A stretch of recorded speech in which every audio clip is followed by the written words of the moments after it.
Hello, everybody, and welcome back to the M3 Market Update. My name is Melody Wright, and you guys know I do this show to give you context for the information and data you're getting out there around residential and commercial real estate. And I'm so excited because I'm starting a new thing with my channel where I actually interview people, but it's not going to be the same cast of characters that you see all over YouTube talking about the economy, talking about housing. Instead, it's going to be local people that I meet when I'm out on the road or followers that, have a story they want to share or research that they're doing. And I could not be more excited for today's guest, Marley Price. Um, Recently found out about her with a newspaper article, but I'm going to let her tell you her story and what she's doing. And I think this is just a good example of someone taking action because of, the frustration out there around housing affordability. So, I'm going to turn it over to you, Marley. Just tell us all about who you are. Yeah, so I'm Marley, and thank you for having me on. So I started a couple months ago researching the short-term rentals in my area when I figured out that they were not legal when one moved in on my block. So then I kind of went from there, and I have reported like 150 so far, and I've just kind of made it like a little mission of mine to kind of rid the market of all of these units that have been taken out of the local equation and been used to turn into investments. Absolutely. No, that's amazing. So tell us a little bit about first, like what is the rule in St. Petersburg where you are? Yeah, so they put this rule in place like in the 2000s or even earlier than that, I think. I've been trying to find exactly when, but it's hard to pinpoint it. But it's that you can only do short-term rentals for less than 30 days, 3 times a year. So you can still do it. And there's like, if the owner lives on the property, there's like not any restrictions there. It's just for like the entire house rentals that they're restricted to the 30-day minimum, except for 3 times a year. So with that, it's pretty easy to Wow. find them with like the reviews usually. I didn't know that, like the 30-day thing. And I mean, that's huge. So yeah, that would make it, when I was reading the article, I was thinking, what do they mean about the recent reviews? But now I get it because what you're saying is they shouldn't be getting all these reviews if somebody is staying there 30 days, right? Like Right. one review a month as opposed to like five. So just tell us the story of the one that moved in on your block. Were they good actors or were they kind of rowdy or what was it? They didn't get very far. So I live in like the middle of St. Pete, so it's Distant Heights, and it's really like it's got a high ownership rate. It's mostly like working class people. So one of my neighbors down the street, they died a couple years ago, and then a couple bought the house, and we like never saw them, so we didn't think anything of it.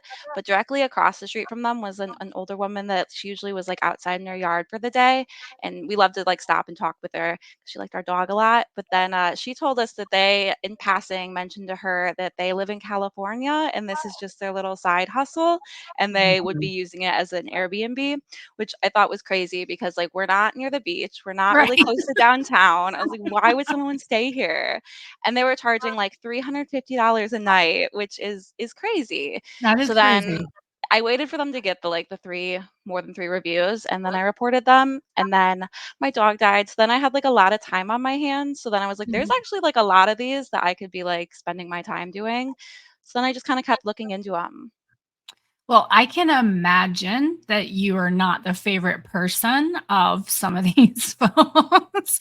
So, tell us a little bit about kind of the blowback you've probably received. Yeah, I get a lot of messages from landlords, like upset that they didn't know it was the law, which I feel like, I didn't make the law. It's been in place so long. And like, if someone is making a $500,000 investment and not doing Right. one preliminary Google search, like, it's just like that's a bad investor. And mostly I've received like majority of the messages I receive are from people that have like an Airbnb next door that they like want to report but don't want to put their name on. And so Sure. mostly I get support, but I do get a lot of the landlords reaching out to me too. Yeah. Well, one thing that I think you mentioned that is so important, and what I have seen all over the country, so not just Florida, is that you will be out in the middle of nowhere, and there's it's theoretically a short term rental, like, and you're what? For and also the other thing is I come from the banking and mortgage lending side, right? And so I actually know a lot of the people that do lending in this space. And what they were using were these tools for underwriting, like Air DNA. And you would basically, they do a 10-mile radius for comps. And so, for like, think about New York City or think about Austin. It really, that 10 miles makes, and honestly, I honestly think it's further than that. Just based on my working with a tool, because I did this thing where I looked up one of my clients had a property in foreclosure, and I looked it up, and sure enough, on AirDNA, it was in Kyle, Texas, which is 20 miles south of Austin. And the AirDNA said you'd be able to get $600 a night Oh my for, gosh. 55% of the year or something crazy like that. And these underwriters would take that as gospel, and that is what they would use when they were originating the loan. So you can imagine how many people are out there with these, what we call them, non-QM mortgages, that, I mean, they're not cash flowing right now. It's like you're that couple in California, right? So what did they do? Did they sell the home, or what did they end up They doing? haven't yet. So actually they kept doing it. So they are going to the city code enforcement board hearing this month. So that'll be next week. So I'm excited to watch that. But they did 30-day minimums for a little bit, and it was literally $10,000 a month to stay there, which is insane. So they didn't get much any bites for that. So then a lot of them that just like toggle it to make it like on the weekends they put it down to like short stays, and then during the week they put it up. But our code department works on the weekend, so it doesn't quite work. Yeah. You're in Pinellas County, right? Is it Yeah. The county? Okay, so I have a funny story for So you. Pinellas County, though, it's legal in most of the county. It's just Okay. St. Pete. Yeah, what I was gonna say about Pinellas, though, Oh, is, kind of so breaking back up. during the GFC, are you still there? Are you breaking up? There you are. Can you hear me? It's kind of breaking up a little bit. Okay, yeah, that's okay. All Yeah, right, I can hear you. I think it's now the you're back. video. Yeah. So, what I was gonna tell you about Pinellas, and so this is a really funny story. I managed default, during the GFC, and I remember one time I was in the cafeteria. We had this big cafeteria, and my CEO comes running, or actually, it was my president, comes running up to me, like freaking out because he just gotten, a notice from Pinellas. They were personally making him responsible for the vacant property registration of one of these properties. And because they do things like that, $200 a day, it was like $11 million and like a Oh demand. my And he gosh. thought they were personally going to come after him. And he's like, I'm going to have to leave the country. I mean, he was legit freaking out. But, that's what a lot of people didn't realize, is what a lot of the counties did during the GFC is with something like that, with vacancy. Those code enforcement people were out there like you. I mean, honestly, just knocking on doors. And because it was making so much money for the county, and they will do it again. So I know that Pinellas, actually, they have a very aggressive code enforcement division. And that's So, actually too, when I looked into the history of my house, that's kind of the reason why our house went on the market, because it was vacant for years, and they code enforcement started following up on it for being vacant and like an eyesore or whatever, and then got foreclosed on, and then so then we got to buy it. So wow. yeah. Isn't this weird how this all like connects? And then that's so crazy. Yeah, so I cannot wait to hear what happens in the hearing, because, that $200 a day is no joke. So that, are you going to go to the hearing, or? I usually watch them online. Okay, okay, Yeah. interesting. Okay, well, you'll have to let me know what happens, because Yeah. So the it'll be last month too, there were like 10 or 15 that went to it. So it's kind of like a really slow process watching these like trickle in there, but like there's 40 or 50 for this month, and then next month there's even more. wow, wow. Wow. So, some people, and of course, just looking at the other, yeah, I'm a Gen Xer. I'm older than you. And we grew up with a phrase, I'm going to tell you, as snitches get stitches. So, and so my generation, and this is something I'm working on, because we're very much a like just live and let live kind of group, and that's because we were latchkey kids and we didn't get a lot of guidance and support. And so, what would you say about that? I mean, I am supportive of what you're doing, but I can imagine that people have said things like that to you. Yeah, I've definitely seen that a lot. So I think too, like when because like there's an app for the city that they all go on to, and when I like scroll through that, it's mostly people like taking pictures of homeless people or like reporting like houses that like their lawns too like high. Like I definitely don't report things like that because I think that's Right. like a little bit petty. But like things like we're in a housing crisis, and like in Right. 2021, I think St. Pete had like in third in the country for the highest rent increases, which is like not good. So then 2 of the 150, like, properties I've reported, it's 77% that were purchased in the past 4 years. So it's definitely, like, Wow. a new boom that we're kind of experiencing where everyone's Yeah. like, "Oh, I can do that. I can buy a house in this, like, beach town across the country and just, like, make passive income off of it." And that kind of, like, is detrimental to a community because, I mean, the homeless rate here is, like, really increasing, and it's because people, like, they're working still. They just no one can afford to, like, compete with, like, an Airbnb. Yeah, absolutely. And kind of and I'm seeing it everywhere, not just in Florida, just in the most bizarre places like where I live in Johnson City, Tennessee, they have taken over neighborhoods. I mean, every house is in a form of fix or flip, and we have this gorgeous old neighborhood here. All of those were bought up. And so there's a lot of anger building here as well, and I think what you said it also is very important. I want you to talk about that is the issue is there aren't jobs where you are to make someone capable of paying a rent or mortgage. So talk about the local employment there, like what opportunities are available.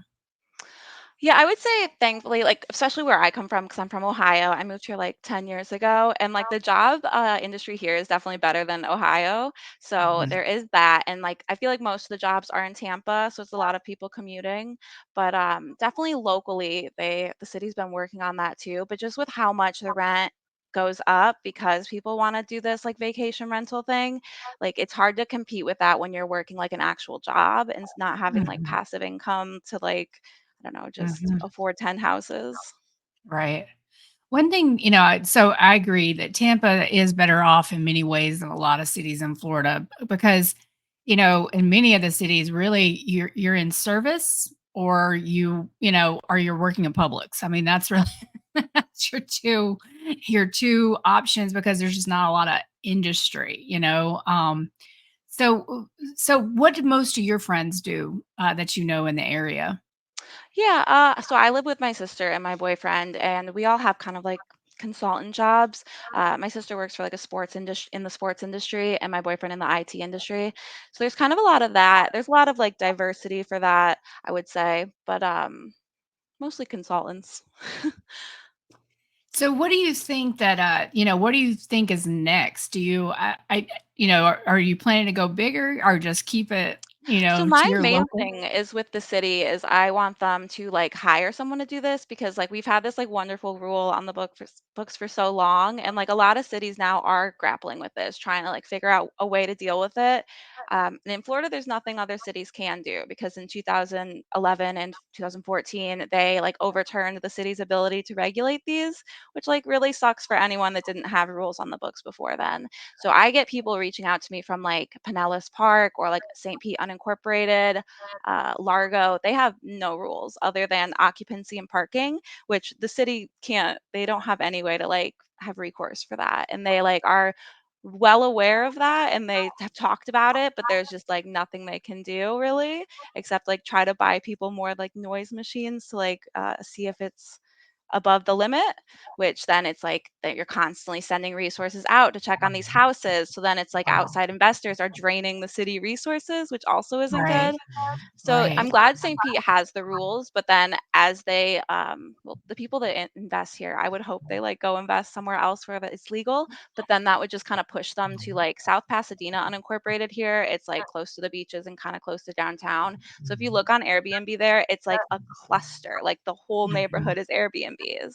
So that kind of creates a bigger issue for them. And since it's like preempted by the state, it's going to become like a bigger problem there. But my main like action right now is I've been following up with city council repeatedly, like trying to show them this is like an issue and something that they could Mhm. actually act on because their biggest initiative right now is housing because obviously it's our biggest problem here. So Right. they've been trying a bunch of different avenues to create more housing, increase density, which is good, but they never bring up all of these, like the abundant existing supply of houses that are being needlessly withheld from the local market by outside investors because they like want to profit off our community. And I think that's like a Right. huge avenue that they could explore. So tell me a little bit about your city council. So have were they resistant at first? Have you found a partner that, you know, believes in what you're doing or Yeah, so they all seem pretty on board with it. I think they get emails a lot from other residents that are like upset with living next to them. So like that's most people's problem is that they're like a nuisance and they're like loud and they are not fun to live by. But I think it's a bigger deal with the housing crisis we're like all living through. And like it's nice that like I mean most people that are complaining about them they have a house and they can afford it. And like I'm really lucky that I have a house so I can report these without having to worry about getting like evicted. So most people that I'm friends with, like obviously they there's a bigger risk to reporting these because if like that landlord knows you're a landlord, then quickly you can lose your housing too.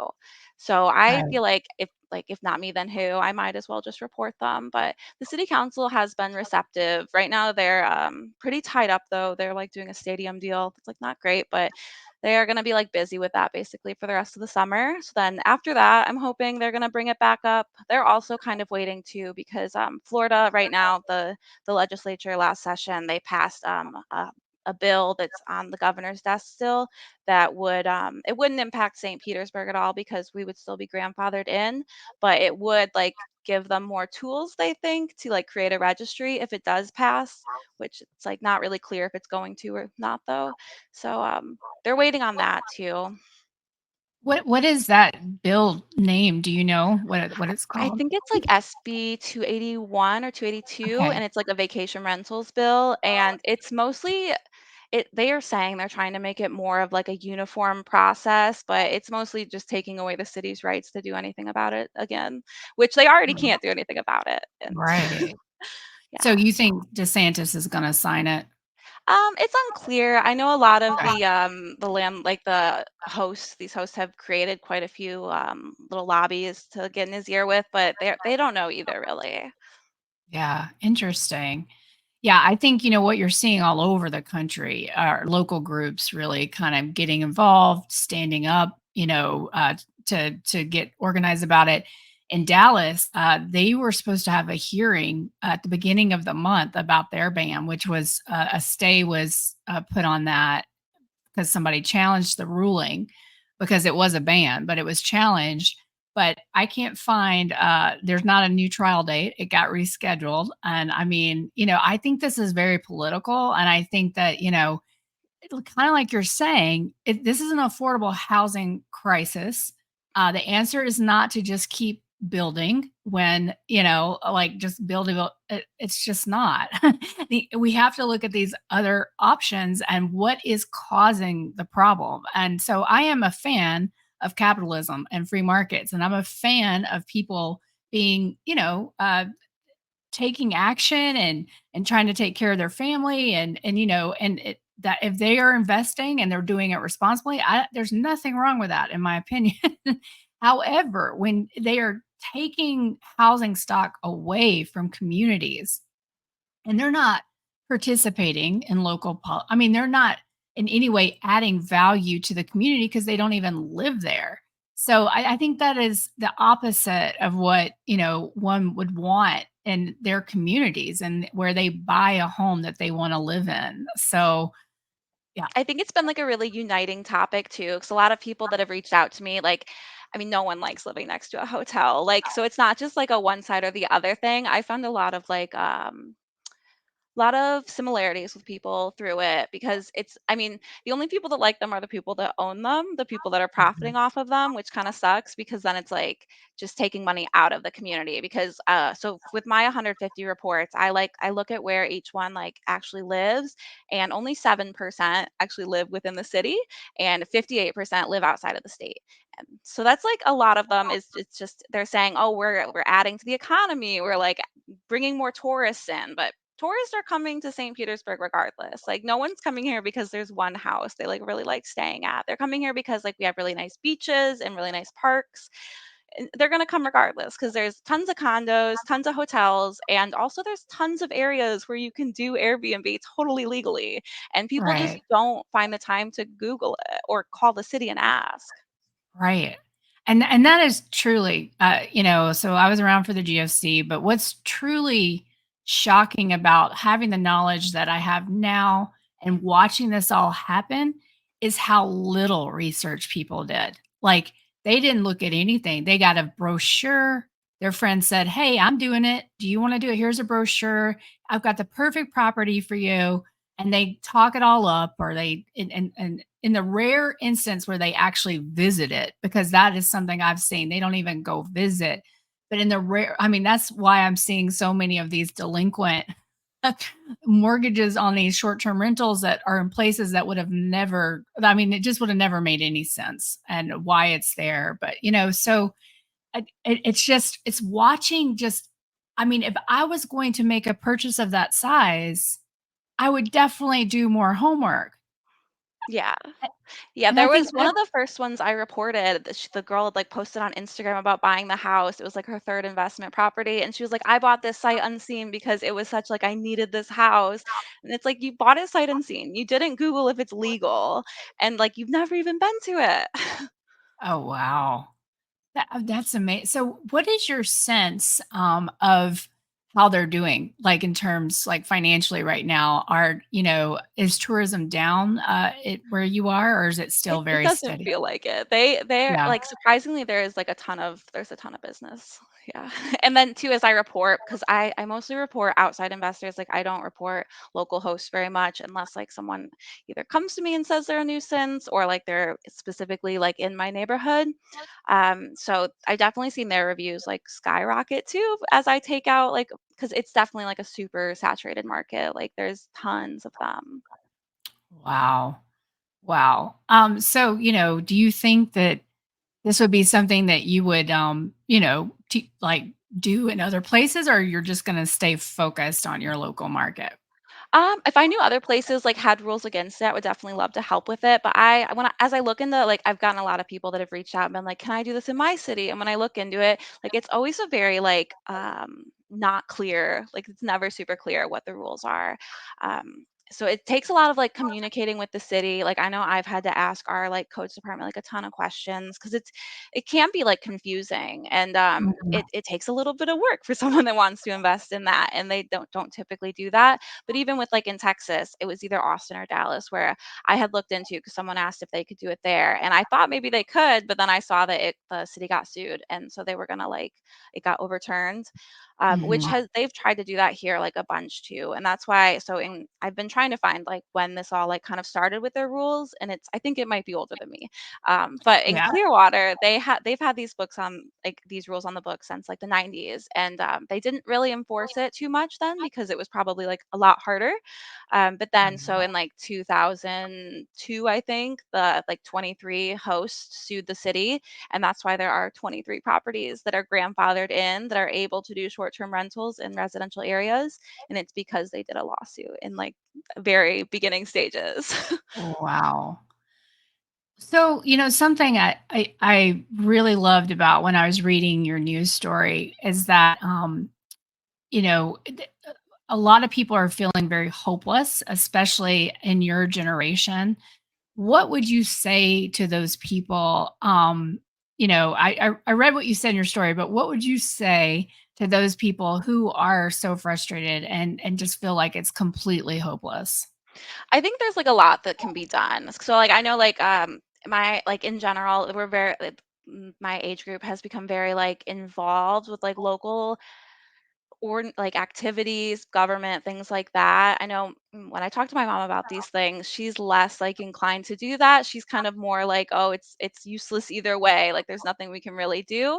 But I don't feel that kind of like despair. I feel like there is so much that can be done, and all you kind of have to do is like be a little annoying about it. Like I email my city council members like constantly, and I am always like, they're not going to do it unless like you're the squeaky wheel, and like they do have power and there's plenty they can do. And like even though St. Pete is like actually like a, it's like a mayor centric, like who holds the power, the mayor has most of it.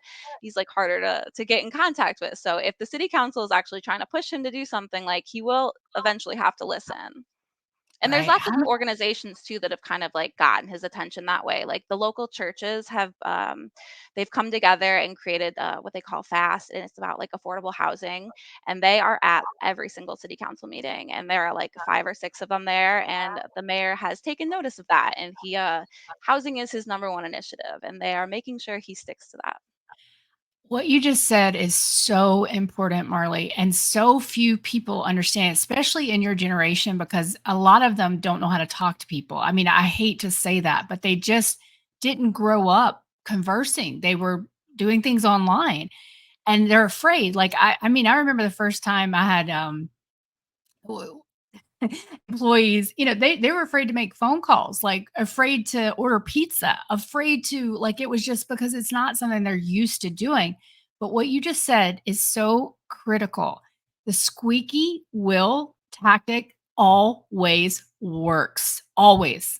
Always. And I mean, because think about yourself. If you're not, I mean, you will just get to the point that you will have to respond because you just feel like so like, oh my gosh, I have to. And so, I mean, I used it when I was at my company when I was kind of managing default. We didn't have any money. We were in bankruptcy, and places like Bank of America, things like that, they were paying the firms like a lot more money, the attorney firms, to put their foreclosures to the top or do X, Y, or Z. And we didn't have that money. And we were also getting, and at the time, these were a lot of vacant properties. It wasn't like, taking homes away because there were a lot of, at that time, still modifications and things like that. Things were being worked on and there were moratoriums. But honest to God, it was just, I spent the whole year going into firms, looking at loan by loan by loan and looking at what happened and then just never stopping. Like my team would just continue to email, email, email. And that was the only way that we could get anything done. And so for those people that think that you can't get things done, you absolutely can. You just have to be a little annoying about it, like you're saying. Yeah, and I think that is like one of the most important things too is like talking to people in the community. Like I've been involved with like a lot of like local orgs, and we do like canvassing every weekend. So I love the opportunity to go to like door to door and like talk to people. And I do get that a lot of people saying like they don't usually expect to see younger people knocking on doors like that. But it's so important, and it gives you a lot more perspective of like what people are actually dealing with and like how they actually feel about things. One of the other things you said that I really love is that, there's not one side or the other in this. And so, this is an issue, like I think you're saying, if our politicians cared about us, that they could find consensus around, right? Like this is, I think everybody who wants to live in a neighborhood, own a home, raise their family there would agree with this, the ones that aren't. And so, this is consensus building, but instead what their focus is always on some other divisive issue, like more government involvement, which I can tell you absolutely has made this worse, in many ways through some of these affordable housing programs. A lot of people are using that money to buy Yeah. these short-term rentals. Yeah, I see that a lot too on like, cause I like look at like the Reddit threads for like the Airbnb house, and I see them posting about how where they can get like government assistance to like fix their air conditioner or like fix a roof, buy a house, and it's like those aren't for you. Though if you're an Mhm. investor, like that needs to be what you're doing, not what the government is doing for you. Right. And yeah, and we call that probably the bezel, and that's just that embedded fraud in the economy. So, what is one of the most shocking things or shocking cases or that you've uncovered in all of your research? So there's been a lot. I mean, a lot of them, the more frustrating ones for me are people that own like 10 homes here and they don't live here. And like the ones that are doing homestead fraud, those are frustrating too. I guess they're all kind of always shocking.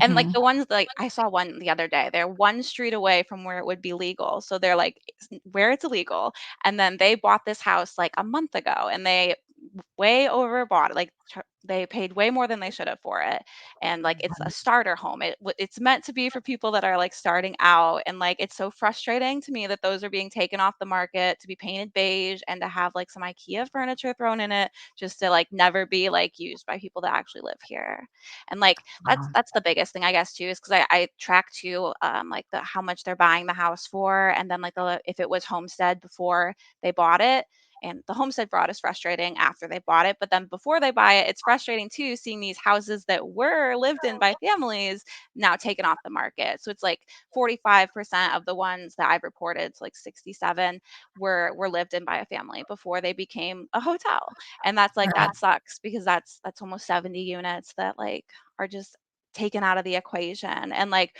there's already like a limited supply because we're on a peninsula. Like you can't build any further. So like Mhm. city council, while they're doing upzoning and that's like great, it takes like years to do that. And it takes also Mhm. the will of the people that live in those upzoned areas to want to like do that. And like not everyone wants to do that. And that's fine. But like these people shouldn't be allowed to be breaking the law because like it's already the law. Right. Exactly.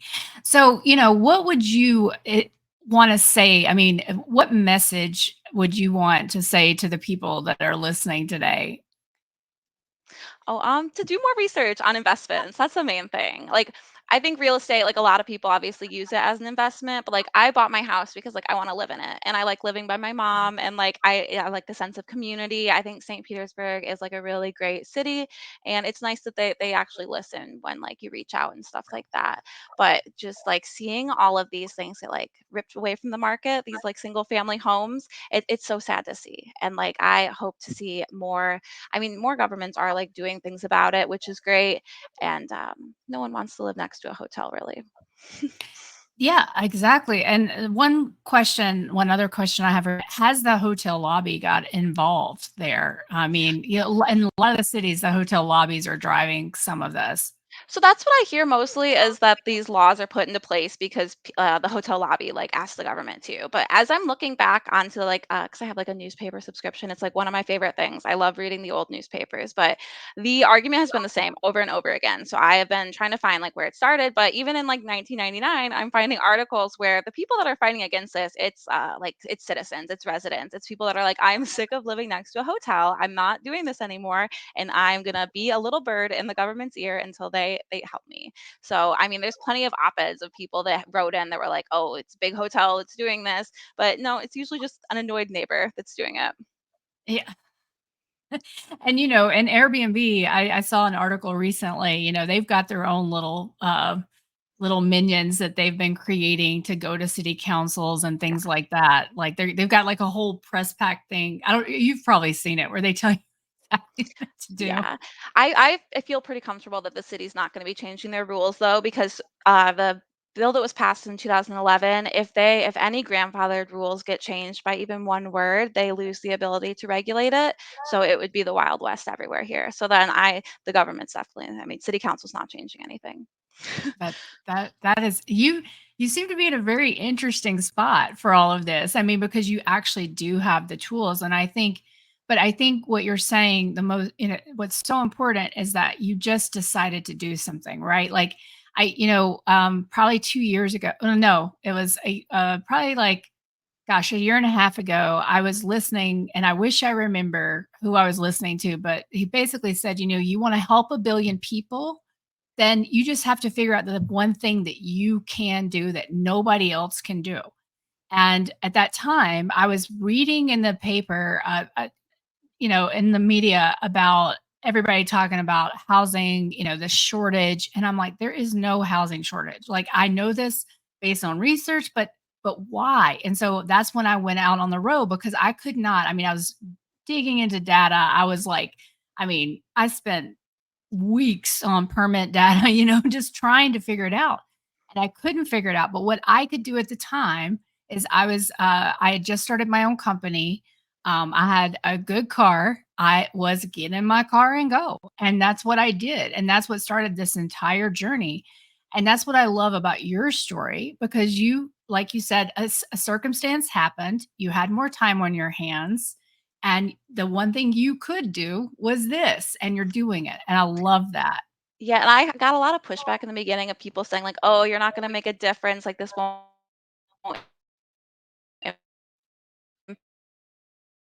It's 6 or 45 have been put onto Zillow as long-term rentals, so now they're really overpriced right now, but every week I love watching them go down, and then 23 have been listed for sale, so, like, slowly they're all gonna be added back to the market, and I Marley. love to see that. 23, that is amazing. Oh, I mean, Yeah, I love it. That's actual results. I mean, that's 23, hopefully, families that yeah. those houses will go to. One can hope. Wow. That's great, and I love the fact that you're tracking the data too. You're saying, "Okay, this is what's happening. Here's my results," because, if you don't, it's like it didn't happen, but Yeah. And a so lot of it that's too is so like circumstantial, like because Airbnb doesn't release the data. It's like mostly third party companies that like internet Mhm. scrape, but like a lot of those they're not even like right. They're not accurate. Like when our city council was talking about it recently, they were like, we think in February there were 3,200 Airbnb units here, but we're not totally sure. And like there's conflicting information there. So there's not really a way for them to know. And that's like even more frustrating because then it's just whatever someone says the loudest is what like can be taken as true because no one's actually like collecting all the data. 1,000%. So what I did is I dove into every single one of those softwares. Like I compared them, Airbnb, I can't all the rooms. I mean, there's a million of, and I was helping someone actually create a short-term rental underwriting tool that would actually do legitimate comps, like but based on different parameters where it was because we really wanted to fix the wrong in the banking industry around these horrible programs that don't have it right and are giving you the most optimistic view. You can actually, in AirDNA, when you get the behind the scenes, it's called an API, or you get the data coming in, they don't tell you, but they set it at the optimistic occupancy view. There's like Yeah. three settings. So there is a lot of misinformation out there. I don't know. Have you ever looked at Inside Air? Um, I have looked at quite a few of those like websites where they claim to pull it together and give you like they'll a lot of them frustrate me because they'll recommend like great areas to invest in. And St. Petersburg and Tampa Bay are always on that list. And it's like this Mhm. software is not accounting for local ordinances. Because Right. even Oh, in like Tampa, they have a 7-day minimum, which I don't know how they enforce that. I've never like looked into it, but like somebody could. And but most people don't, they don't listen to that. And like when like these most of it is like either AI generated or like scripts that people aren't actually reading and like giving out. It's like just a computerized, like, here's where you should invest. Uh, there's no like checks there. yeah, that was one of the things we were going to do was focus on the regulations as well, like, give it a compliance score, things, breaking news around that, tracking it. Because if you're not tracking those local ordinances, you cannot give good advice. I mean, period, on whether short-term rental is a good idea. But all those tools, they just got in it. And I also was in technology, during this COVID craze. And I can tell you, what happens is these programs, they get started. A lot of times they're well intentioned, but once they get funding, or once they IPO, everything just stops. And so, what could have been a decent technology just kind of stalls, and there's no improvements, and everybody just, like you say, screams the loudest, acts like it's the confidence game, right? It's like if they just say it's true, and that is something that's so very shocking to me still, just because that, at least for when I grew up, most people wouldn't go around saying things are true that are not true that Yeah. way.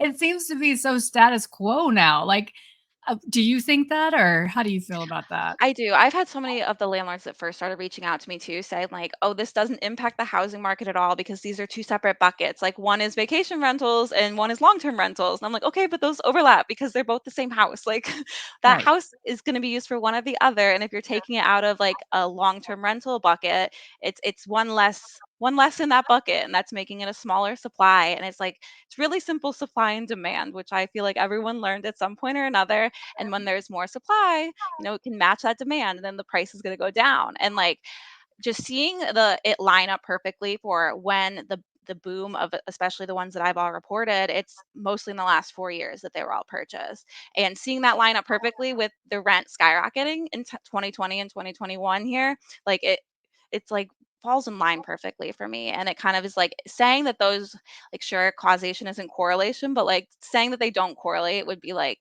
willful ignorance. Wow. Yeah. Well, very, very well said.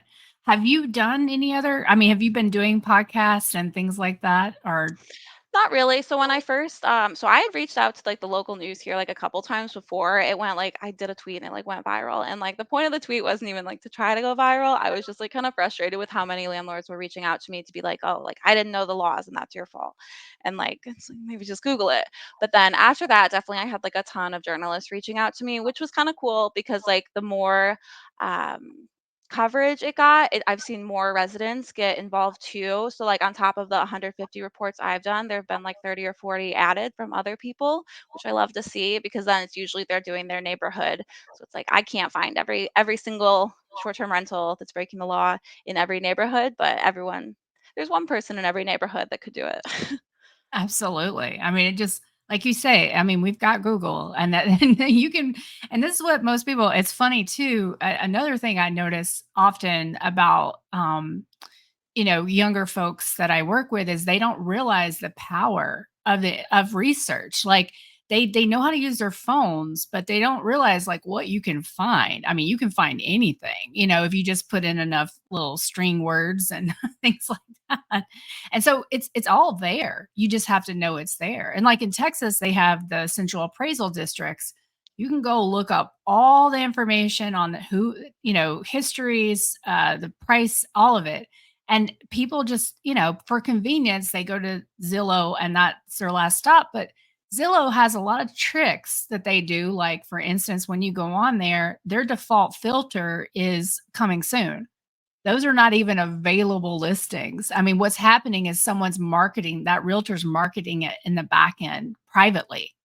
And so a lot of people don't realize that, I've so seen a lot of there tricks on Zillow too, where they'll list it, and then when it doesn't get bites in the first 2 weeks, they unlist it for 3 days, and then they list it again. It's like, that's not a Mhm, new listing, you're listing it for the same amount.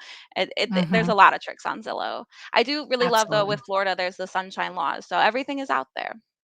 Yes. Yeah. No, I mean that I also love that about Florida because you can find anything. I mean, honestly. So and it is a little harder in some counties, but there is always a way to get a lot of information that you need when looking at neighborhoods and housing and who's actually owns something. Because I often say too, all the FOMO and the bidding wars and things, like, there is a lot of fake, a lot of occupancy that's not there in these neighborhoods where they dress up the house like someone's living there. I mean, there are just so many tricks that are happening, and that my thing that I do is I go at night and I look at those neighborhoods because, there's nobody there. There's just nobody there. Yeah, that's definitely one of the things that the people down the street from me have been doing. They just leave a car parked there now, since that's one of the things codes looks for, is to see if there's a car there that has like an in-state license plate. It's like, but they have a stack of mail at the door, and it's like, that's, you're not going to trick them with that. Oh my goodness, that is hilarious. Well, I mean, wow. I mean, I love it. I mean, this is a microcosm of a macro issue.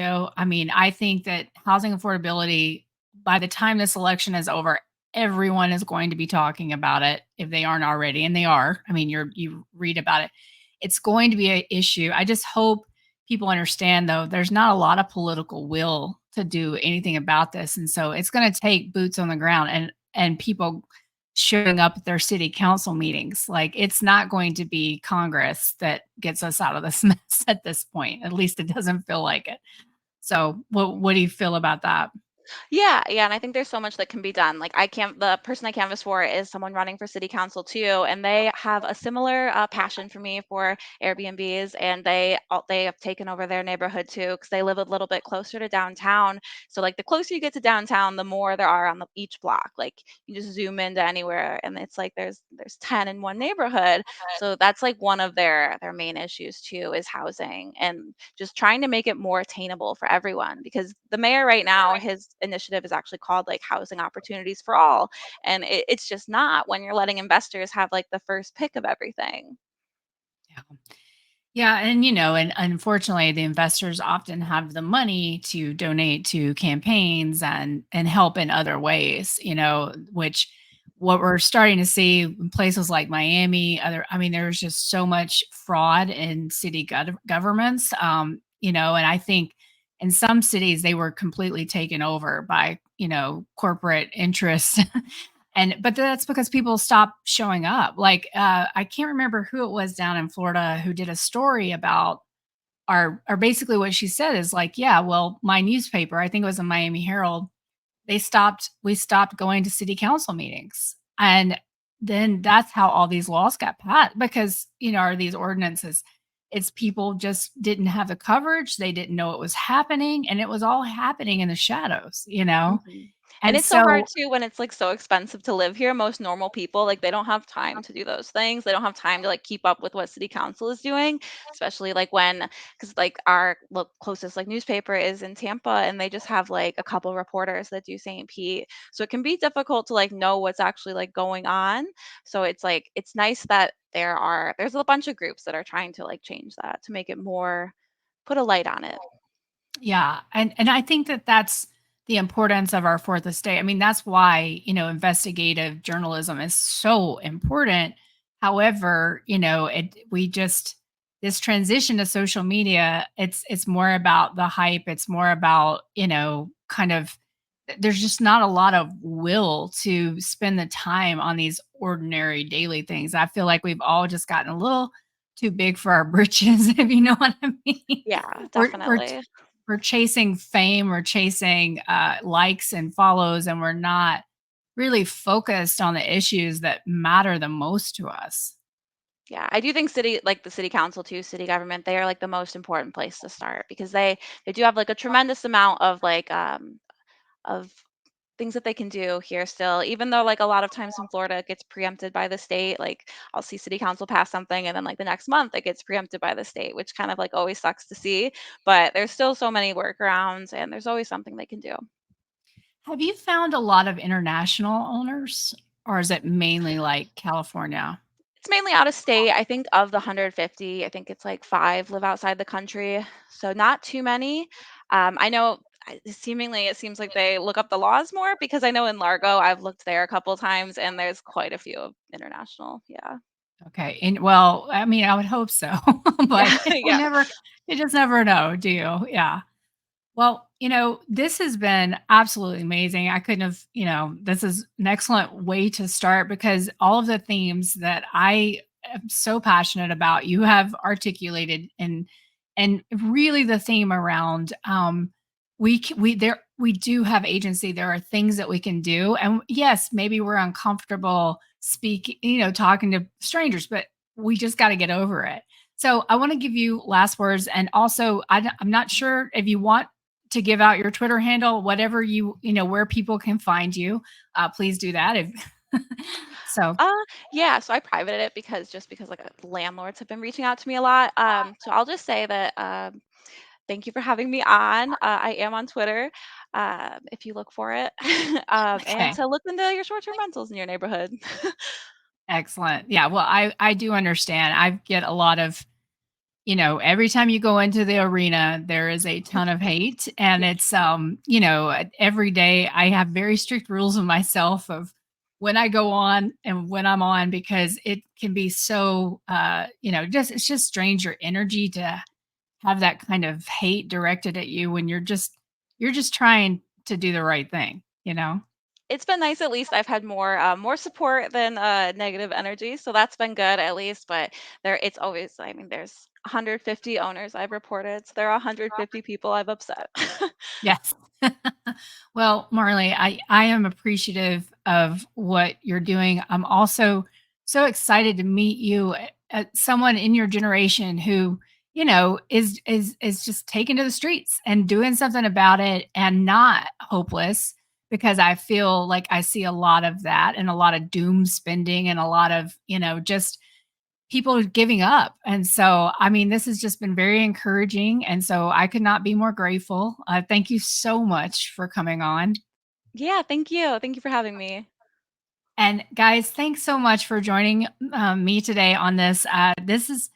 See, it's not hopeless. And just with a little effort, you can make a difference. I mean, 23 homes in a small community is massive. That's a massive impact to this community. So, Marley, if anyone ever tells you again that you're not having an impact, no, that this is huge. This is huge. So, thanks again for your efforts. And thanks, everybody. We'll see you again next time.